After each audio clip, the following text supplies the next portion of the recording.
안녕하세요. 저는 올해 65살이 된 여자입니다. 얼마 전 저에게 기적 같은 일이 일어났는데 지금 생각해도 하늘이 저를 도운 게 아닌가 싶어서 글을 남기려고 합니다. 저희 때에는 연애하고 결혼하고 이런 게 없었어요. 그냥 마음에 들면 결혼하거나 부모님이 이 남자랑 하라고 하면 잔말 말고 해야 했죠. 그래서 저도 남편을 몇 번 보지도 못했는데 바로 결혼식을 올리고 임신을 했습니다. 얼마 만나지 않은 것 치고는 남편은 저에게 잘해주었고 저도 그런 남편이 싫진 않았어요. 그런데 시어머니가 정말 악덕이었습니다. 엄청나게 고지식하시고 가부장적이셔서 여자는 바깥일 하면 안 된다. 남자아이를 무조건 낳아야 한다는 것을 입에 달고 사셨거든요.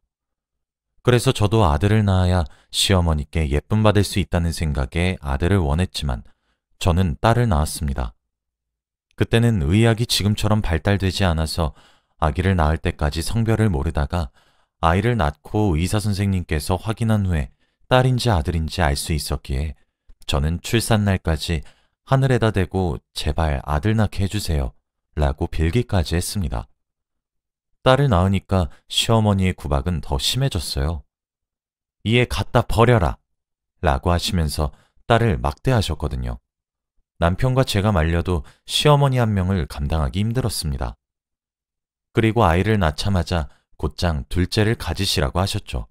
저는 첫째 아이를 낳다가 생사가 왔다 갔다 할 지경까지 이르러서 겨우 정신을 차리고 아이를 낳은 건데 제 아픔은 다 무시하시고 아들을 낳으라고 강요하다니요.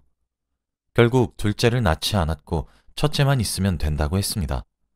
당연히 시어머니는 저에게 버르장머리 없다고 화를 불같이 냈지만 아랑곳하지 않았죠.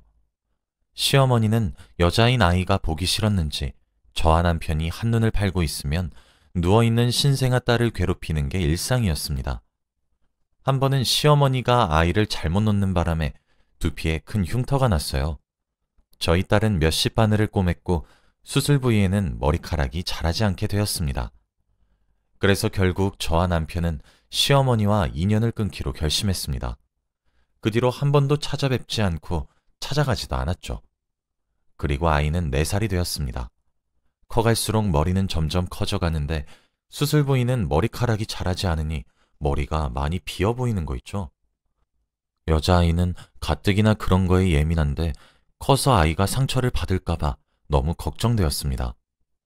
저는 딸 사랑이 지극했기에 항상 어딜 가든 같이 다니고 손을 꼭 잡고 다녀요. 딸은 시장을 좋아해서 장날에 갔더니 사람들이 엄청 많더라고요. 너무 많아서 손을 놓기라도 하면 딸을 잃어버릴 것만 같은 기분이었습니다. 저는 많은 사람들 속에서 어린 딸과 함께 걷고 있었어요. 혹시라도 애가 밟힐까봐 안고 싶었는데 장을 너무 많이 봐서 손에는 짐이 가득했기에 손만 잡을 수밖에 없었습니다. 시장에 나올 때쯤 출구 쪽에 맛있는 도너츠가 팔더라고요. 딸이 가장 좋아하는 음식이 도너츠라 항상 시장을 올 때마다 그 가게에 들러서 몇 개 사서 집으로 갔어요. 그날도 어김없이 딸이 엄마, 도너츠! 라고 했고 저는 사주기 위해 가게 앞으로 갔죠. 가방 안에 지갑이 있었고 돈을 꺼내기 위해서는 딸의 손을 잡고 있던 손을 놔야만 했어요. 딸에게 민정아, 딱 1초만 기다려 하고 손을 잠깐 놓고 가방에서 돈을 꺼내고 주인에게 드리고 나서 옆에 서 있을 민정이를 봤는데 아이가 없는 겁니다. 민정이가 워낙 숨바꼭질을 좋아해서 항상 숨는데 그때도 그런 건 줄 알고 우리 민정이 어디 숨었나? 라고 하면서 장난을 쳤어요. 그런데 민정이는 도너츠를 받을 때까지 돌아오지 않더라고요. 그때 이건 숨바꼭질이 아니라는 생각이 들었고 많은 인파 속에서 민정이 이름을 외치며 아이를 찾아다녔습니다. 그런데 이미 제 시야에서 사라진 민정이는 다시 돌아오지 않았죠. 저는 해가 질 때까지 민정이를 시장 구석구석을 찾아다녔는데 전혀 보이지 않았습니다. 시장 아주머니께도 우리 민정이 보셨어요? 하면서 물어봐도 모른다고 했죠. 민정이가 보이지 않으니까 무서워지기 시작했고 혹시라도 나쁜 일이 생겼을까봐 너무 걱정되더라고요. 해가 지고 나서 경찰서에 가서 바로 신고를 했습니다. 그리고 집에 가자마자 남편을 부여잡고 엉엉 울었어요. 남편은 도대체 애 엄마란 사람이 왜 그렇게 책임감이 없어? 라며 저에게 마구 화내기 시작했고 저도 할 말이 없어서 미안하다는 말만 되풀이했습니다. 그런데 인연을 끊었던 시어머니는 손녀가 사라진 것을 알고 저희 집으로 찾아와서는 그런 아이는 없어도 된다. 얼른 둘째 낳자. 이 말만 반복하셨어요. 정말 어떻게 그렇게 인정이 없으실까요? 민정이는 새벽이 되어도 집에 오지 않았고 4살짜리 어린애를 어디서도 찾을 수 없었습니다. 저는 장날이 아니어도 새벽부터 매일 시장에 가서 저희 딸을 찾았고 시장 근처에 앉아서 하루 종일 기다렸죠. 그러다가 해가 지고 밤이 되면 집으로 돌아와서 남편과 시어머니의 밥을 차리고 집을 치우다가 잠을 조금 잔 후 다시 새벽이 되면 시장으로 갔습니다. 꿈에서 매일 민정이가 찾아와서 엄마 하고 달려오는데 꿈을 꿀 때는 현실인 것 같아서 너무 기쁘지만 꿈에서 깨어나서 현실을 직시하면 눈물이 너무 나더라고요. 민정이가 너무 보고 싶었고 민정이를 잃어버린 것이 오로지 제 탓 같아서 죄책감만 늘어가고 있었습니다. 그리고 전단지를 만들어서 시장에 오시는 분들께 제 딸이에요. 제발 딱 한 번만 읽어주세요. 라고 하면서 돌렸어요. 거의 대부분의 사람들은 그 전단지를 받자마자 슥 보고는 땅바닥에 버리십니다. 아니면 사례금을 얻기 위해서 딸을 봤다고 거짓말을 치는 사람도 있었고요. 정말 그렇게 몇 년 동안 딸을 찾고 싶어서 아등바등했어요. 그런데 딸의 소식은 전혀 알 수 없었고 어디서 어떻게 지내는지 죽었는지 살았는지 알 방법이 없었죠. 그리고 남편도 하나밖에 없는 딸이 돌아오지 않으니까 하루 종일 술만 먹고 살았습니다. 자기도 꿈에서 민정이가 계속 보인다면서 술을 먹으면 저를 폭행했고요. 민정이를 잃어버린 건 제 잘못이고 맞아도 싸다고 생각해서 남편의 폭행을 일방적으로 막고만 있었네요. 남편은 술만 먹으면 저를 때렸고 저는 죄책감을 조금이라도 덜기 위해서 맞았습니다.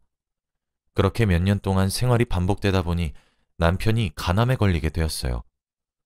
의사 선생님은 술을 너무 많이 먹어서 그렇다고 했죠.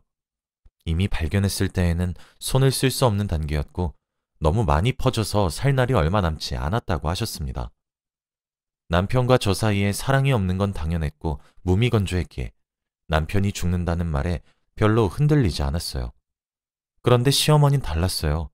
저보고 하나밖에 없는 아들 죽였다면서 화를 내는 건 당연했고 폭언과 폭행을 했습니다. 네가 우리 아들 죽였어. 네 딸까지 죽이고 남편까지 죽이냐? 다음은 나까지 죽이겠다? 우리 아들 목숨값 내놔! 라면서 저에게 오만 물건을 다 던지셨어요. 그리고 얼마 지나지 않아 남편은 세상을 떠났고 집에는 시어머니와 저 단둘이서 살게 되었습니다. 시어머니는 저를 괴롭히려고 온갖 악행이란 악행은 다 저지르면서 저를 못살게 구셨습니다. 이런 일이 한두 번이 아니고 몇십 년 동안 되다 보니까 저도 이제 나이가 있는데 도저히 시어머니의 수발을 들고 싶지 않더라고요. 시어머니의 괴롭힘을 무려 40년 동안 감당해야 했습니다. 어린 딸은 실종되고 남편은 죽고 가관이죠. 솔직히 제 기운이 좋지 않나 싶기도 했고 시어머니의 마음도 이해가 갔기에 단 한 번도 반항하지 않았습니다. 그런데 시간이 지날수록 나아질 줄 알았던 고통은 점점 더 심해져 갔고 꿈에 어린 딸과 남편이 나오는 일이 수두룩빽빽 하더라고요. 매일 밤을 울면서 보냈고 잠들기 전에 항상 이대로 죽었으면 좋겠다 라고 생각하며 잠에 들었던 것 같아요. 제 나이가 60살이 되니까 죽는 게 두려워지지 않았거든요. 40년이 지나도록 딸에 대한 소식이 없으니까 딸이 죽었다고 생각했던 것 같습니다. 그리고 평소처럼 시어머니의 구박에 시달리던 어느 날이었어요. 시어머니의 잔소리를 들으며 시종을 들고 있었는데 어머니께서 갑자기 쓰러지신 겁니다. 저는 깜짝 놀라 그 자리에서 기절하고 말았어요. 평생 시어머니께 씻을 수 없는 죄를 지었죠. 골든타임을 놓쳐 시어머니는 돌이킬 수 없는 상태가 되었고 결국 돌아가시게 되었습니다. 저는 이틀 만에 깨어나서 병원 신세를 지게 되었어요. 한 번도 이렇게 사람이 많은 곳에서 있었던 적이 없다 보니 어색했고 병실 사람들과 어울리기 힘들 것 같더라고요. 6인실이었는데 사람들이 다 심성이 좋고 착해서 다행히도 금방 친해졌습니다. 다들 저마다 사연이 있더군요. 그치만 제 사연을 듣고는 아이고 웃잘꼬 라면서 위로해 주었어요. 다른 가족들이 찾아와서 맛있는 것도 먹으러 가는데 저 혼자서 병실에 남아 창밖만 바라보고 있었습니다. 그런 제 모습이 간호사가 안쓰러워 보였는지 옆으로 오더군요. 가족들 보고 싶으시죠? 네, 엄청요. 지금이라도 가족들 따라가고 싶어요. 혼자 남은 저를 항상 챙겨준 건 저희 병실 담당 간호사였어요. 다들 밖으로 나가서 친구들 만나고 할 때 간호사가 찾아와서 제 말동무가 되어주면서 친해지게 되었죠. 그렇게 몇 주 동안 급속도로 친해졌어요. 그 간호사는 45살이라 나이가 좀 있는 편이라서 말이 더 잘 통하더라고요. 그런데 볼수록 우리 민정이가 생각나는 거 있죠? 얼굴에 점이 있는 것도 똑같고 나이도 비슷했습니다. 그런데 이름이 박선영이라서 딱히 기대는 하지 않았어요. 간호사 선생님은 고향이 어디쇼? 저 고향 미국이에요. 미국? 생긴 건 한국인 같은데? 선영 씨는 입양 가족이라고 했습니다. 어렸을 때 외국인 부모님께 입양이 되었고 확실히 얼굴 생김새가 다르다 보니까 친부모님이 아닌 걸 금방 알 수 있었대요. 그래서 크고 나서 부모님께 사연을 들어보니 보육원에 있던 선영 씨가 너무 예쁘고 귀여워서 데리고 왔다네요. 친부모를 찾기 위해 그 보육원에 다시 가보았지만 입양 기록에 친부모의 인적사항이 없어서 친부모를 못 찾고 있다고 하더라고요. 미국에서 간호사로 일하다가 한국에서 부모님을 찾기 위해서 한국 병원에 간호사로 들어왔다고 합니다. 선영 씨는 친부모가 자신을 버렸다고 생각하고 있더군요. 도대체 어떤 대단한 사람이길래 저를 버렸을까요? 저 버리고 잘 살고 있겠죠? 라며 말을 하더라고요. 아이고, 부모가 어떻게 자식을 버리나. 그래도 부모인디. 아니요. 40년이 지나도 아직까지 찾지 않는 거 보면 확실한 것 같아요. 빠른 시일 내에 찾으려고 한국 오자마자 DNA 등록했어요. DNA? 그게 뭐셔? 어머, 환자분, 그거 안 하셨어요? 딸 찾으신다면서요. 그거 해놓으면 나중에 더 쉽게 딸 찾으실 수 있을 거예요. 선영 씨가 알려주신 거는 DNA를 채취해서 그걸 등록해 놓으면 자식을 찾을 수 있다고 했고, 저는 덕분에 바로 등록을 했네요. 요즘 이걸로 잃어버린 자식이나 부모를 찾는 사람들이 많다고 했습니다. 솔직히 저는 그때 민정이가 죽은 줄 생각하고 있었고, 장례라도 제대로 치르고 싶어서 등록을 한 겁니다. 그치만 연락은 오지 않더라고요. 그리고 저는 약 2달간의 병원 생활을 끝내고 퇴원을 할 날이 왔어요. 선영 씨와 이야기를 하면 시간 가는 줄도 몰랐고 재밌었는데 앞으로는 어떻게 살아가야 할지 막막한 거 있죠. 이제는 가족이 한 명도 없었기에 저 혼자 해야 했거든요. 제 퇴원날 선영 씨가 데려다 주겠다고 말을 해주었고 병원 건물 입구까지 데려다 주었어요. 그런데 갑자기 선영 씨가 신발끈 풀리셨네요. 묶어드릴게요. 라고 하더라고요. 늙은이 허리 안 굽어진다면서 젊은 자기가 하겠다며 구불에 앉아서 신발끈을 묶어주는데 갑자기 선영 씨가 늘 쓰고 계시던 모자가 툭 하고 떨어졌습니다. 그런데 더 놀라운 건 저희 딸 민정이와 똑같은 부위에 수술 흉터가 있더라고요. 저는 너무 놀라서 간호사님, 이건 무슨 흉터예요? 라고 물어보니까 어릴 때 생긴 거래요. 저도 잘 몰라요. 라고 했습니다. 설마 하고 생각을 하기 시작했어요. 선영 씨는 머리의 흉터가 너무 커서 콤플렉스가 되었다고 하더라고요. 그래서 다들 쓰지 않는 모자를 혼자서 쓰고 있다고 했죠. 저는 그때부터 선영 씨가 혹시나 잃어버린 민정이가 아닐까라는 생각을 조금 했던 것 같아요. 그리고 집으로 돌아와서 보니 좁은 집이 혼자만 있으니까 너무 커 보이더라고요. 그동안 먼지도 많이 쌓였고 시어머니와 남편의 물건이 가득했습니다. 또 그 자리에서 미안해서 펑펑 울었네요.